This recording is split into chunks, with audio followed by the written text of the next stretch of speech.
Okay, so look, Donald Trump is about to either make us very, very wealthy or very, very poor.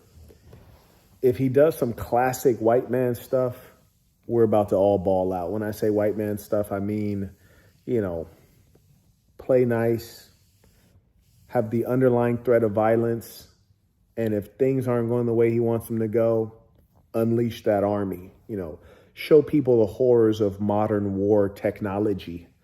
That would be very helpful because the problem with having latent power or capacity, but you don't exercise it enough, people get cocky. Like we see the French president, the guy with the big nose. And then we have the other European states, which are actually weak. I mean, they're largely LGBTQ. They have women running the countries, ridiculous stuff. But they're very arrogant and cocky. And they, we don't need the United States, you Americans, you're so arrogant. Imagine French people calling anyone arrogant. You guys haven't been an empire since like Napoleon Bonaparte. That's crazy. But the point is this, when you don't punch people in the mouth enough, it's all well and fine that people are like, oh yeah, Marquett, he has great boxing skills. But you got to give that demo every now and then. You got to punch people in the mouth so people know that you will use the boxing skills. And this trade war, this is merely politics. He's using leverage, he's using negotiation, he's using pressure.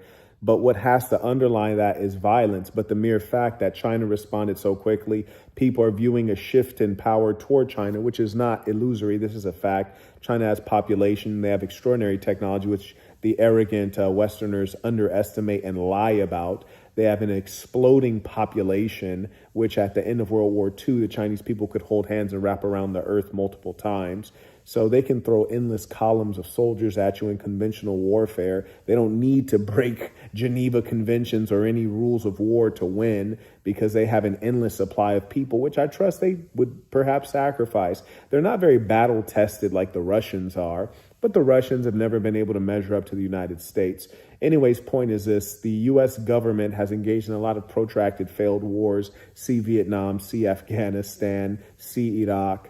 And as a result, the Western countries, the industrialized, powerful countries, and the ones that are on the come up, the BRICS nations, they don't have the appropriate level of respect and fear. Fear is really the operative term. You have a lot of lying characters. I just saw the Prime Minister of Singapore. I wish I could slap him in his face, moron, because these people try to act like they're all altruistic when really they're all about their self-interest. So the moment the United States wants to get what is owed to us, we're not asking for unfair trade. We're engaging in free trade. We just want it to be free and fair to us.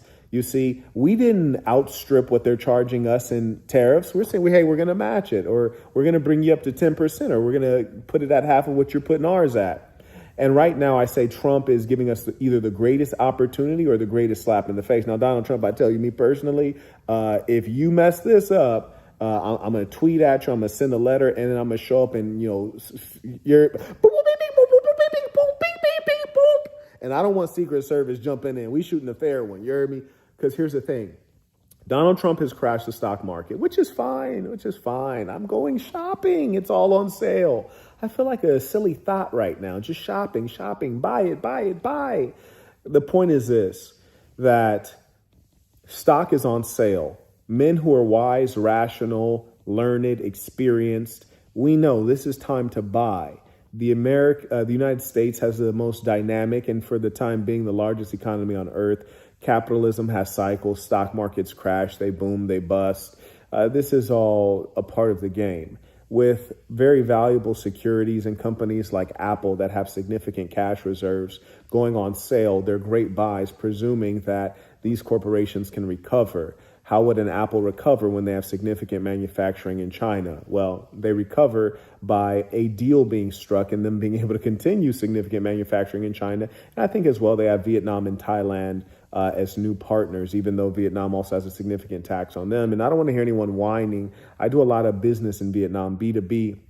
One time I was there, my assistant ordered me a pair of designer sneakers, had them sent to Vietnam, and they charged me the most ridiculous tariff on earth. I think the shoes were like $1,000, and the tariff that they charged me to retrieve my shoes was like $700 I had to pay in fees just to get this imported good.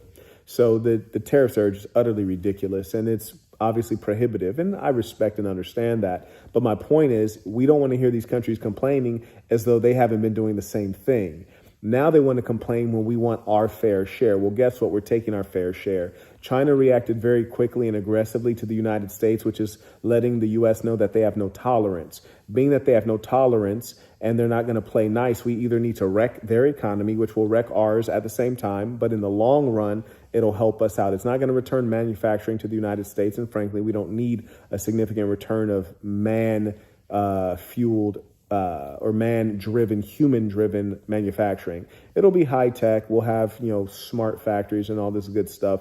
It will improve our national security. It'll improve our consumer productive capacity, which improves your capacity to make weapons of war, spare parts, munitions, planes, aircraft carriers, and all that other stuff. So it'll reduce reliance on China. We do need to engage in war with China. And if you guys have been tracking my geopolitical talks over the last couple years, I said years ago that we need to preemptively and unexpectedly destroy China, probably with a nuke, hit them with all of our nuclear capacity, get them out of here, because otherwise they're going to displace us. That's really the only solution to China. We can't beat them in terms of number of people. We can't beat them in terms of number of high IQ or hardworking students. We are basically on a path to destruction unless we do something that's extraordinarily ruthless and unexpected. If you want to maintain hegemony, me personally, if I was Chinese, I'd be like, no, don't do it. But it turns out I'm an American. I'd rather stay on top. Now, here's the thing. So with China, you really have to utilize the military because they've been unfolding a plan that is working, and they have essentially Deng Xiaoping's reforms in the 1980s set them on a strong course economically. Then they have Xi Jinping has been leading the country with an iron fist, and they don't have to change presidents. So they can unfold a 10-year plan, a 15-year plan, a 20-year plan in a homogenous country. It's hard to beat. So we really have to do something. When Trump talks about a third term, now, frankly, if he can get this economy cracking, I don't care. I could care less. Democracy is not an ideology. It is a form of government. Government is not about you being in love with the form of government. It's about the government being efficient and effective at handling basic services, protection, currency, things like this. So here's the thing. What we need Trump to do is stick to his plan. He's been talking about tariffs since the 80s, literally. And I think that he's right.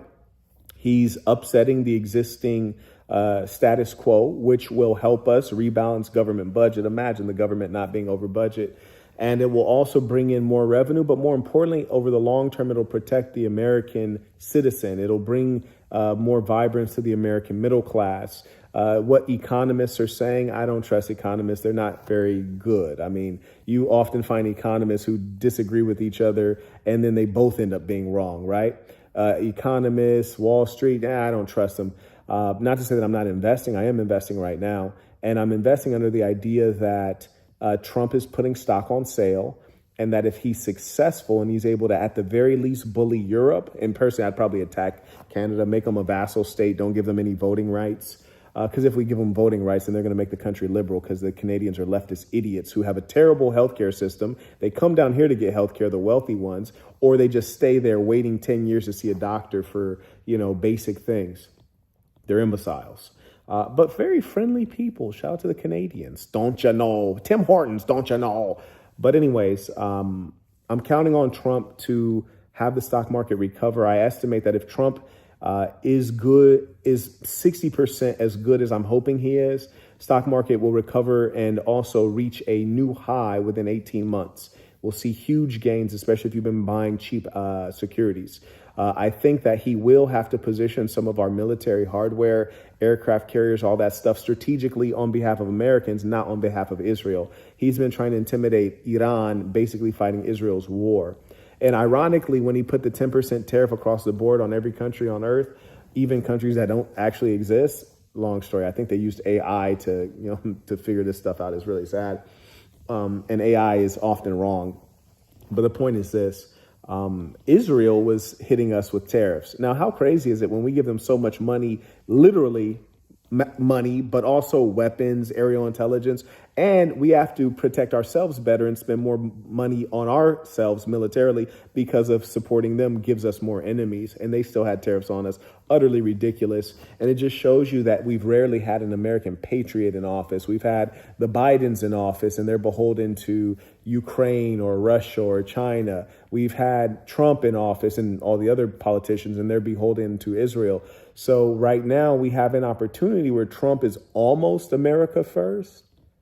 He's really Israel first, but he's at least America second. You see, the other administrations are like not America at all. You know, they're globalists. They're trying to, fight for LGBTQ rights in Uganda where it doesn't match at all. So we have a great opportunity here. If Trump is able to, rekindle some of that old world white man spirit where it's like, I'm taking what I want, that colonial spirit, that slave master spirit. If he can conjure up a little bit of that, I think we'll be good to go. And I don't mind benefiting from it. So I'm saying buy, buy, buy. And right now you can buy those big companies that were otherwise unaffordable. And, he is, he owes us some money. If he didn't get this done, he owes us some money. I'm going to give him 18 months. But after that, I'm going to be big mad. You hear me? So Trump, I'm rolling with you. I'm telling everybody to have faith. But you better have my money in 18 months, boy.